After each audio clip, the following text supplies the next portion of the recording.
Well, disappointing day. When you give them 14 points on offense, it's really disturbing and disappointing.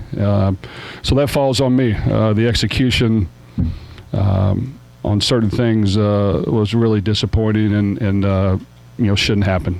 Dropping a ball on a simple toss to get a first down and then forcing balls when things aren't there, can't happen. I mean, every play isn't going to be open and work perfectly, so you got to take a sack, you got to step up and run. There's a lot of things to do. So obviously, I'm not doing enough job of practicing those things for them to show up and to give the other team 14 points. So did we play hard to the end? Yeah. Did we come back and tie the game? Yes. When these things happen, you got to kind of let this wound sting. You got to let it sting for a while. It's got to burn, and it's got to really bother you. If it doesn't bother you, then you shouldn't be playing football or coaching football. Losses are going to happen, but to give people 14 points like that, is very disappointing. So we've got to coach that better, analyze it, coach the small little details of it, practice throwing the ball away, stepping up and running the ball, taking a sack, finding the check down, catching simple balls. A lot of things that not getting dumb penalties, being more efficient up front. I mean, a lot of things to work on, and we still had a chance to win at the end and didn't come through on a pass in the flat that we got to throw and catch and get in the end zone. But it's a loss that hurts, and we'll try to improve and get better and move on to the next game. Is Jeff, with this being the second straight game of giving up at least one defensive turnover, what do you feel like is the biggest struggle with ball security, or just what do you feel like is the biggest struggle with the offense right now? Well, all I can do is analyze the ones that have happened. We had an interception last game that we just forced it right down the middle and stared right something down and have a drive route wide open underneath. That happened. Today we dropped a simple toss to just get around the edge and get a yard. We force some balls and probably force some more.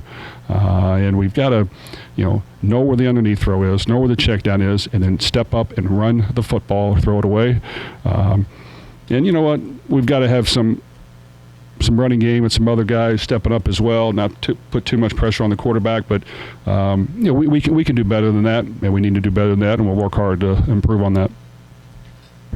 Coach, if you could just talk about, Miller had got a little out of sorts in the Pittsburgh game and then kind of settled down, got you guys back into the game against Pitt today in the third quarter. Seemed like he got a little bit out of sorts as well.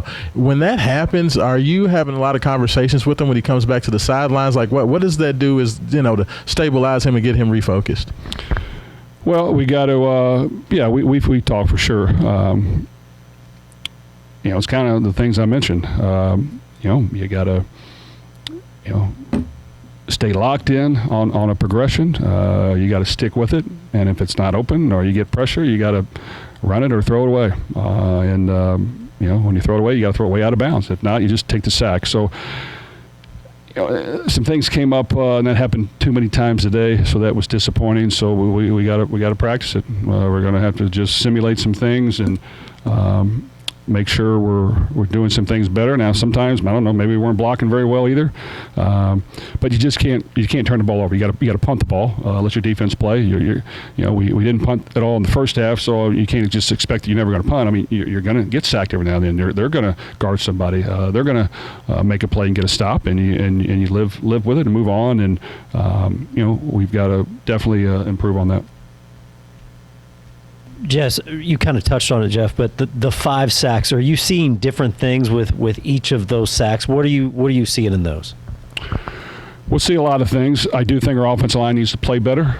I do. We got to be able to block movement better. We got to be able to pass block better. We got to be more consistent. We got to find a way to run the ball better as well, and block some moving parts. They're not just going to stand there like a statue. They're going to slant and angle and shake you every now and then. We got to be able to block that. We've got to, understand that, just kind of what I talked about. you can't have that many negative plays. The negative plays are hurting us, and the turnovers are hurting us. They'll get stops every now and then, but you can't give them points like we have the last 2 games.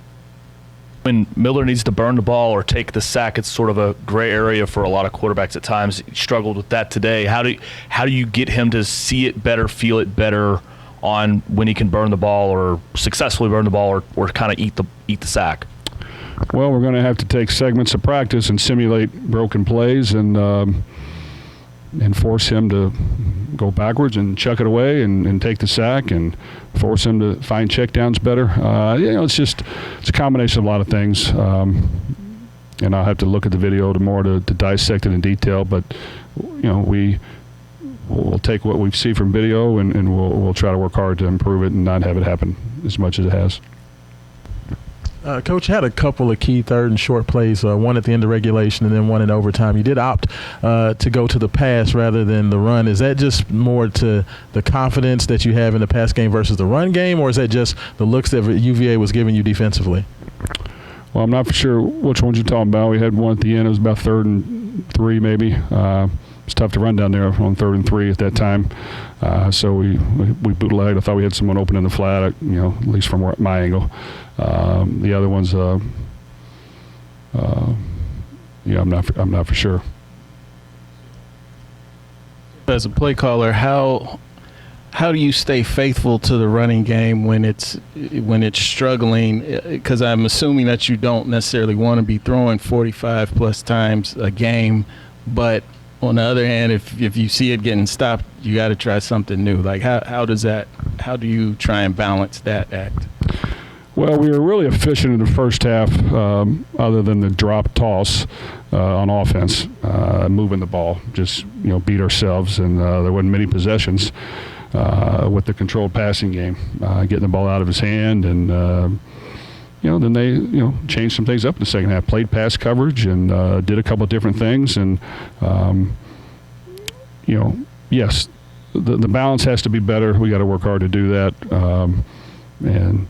You get some running backs down. We got to get some guys in the backfield that are able to play and get them healthy, and that was a little bit of an issue with the stuff going on there.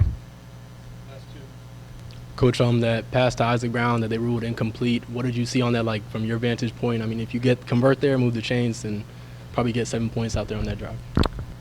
I don't know. Obviously, I don't agree with it. So there's not a whole lot I can say on it. I didn't see it up close, but that's the call they made. Coach Duke went out early in the game. Is there any update on his status and what maybe hampered him?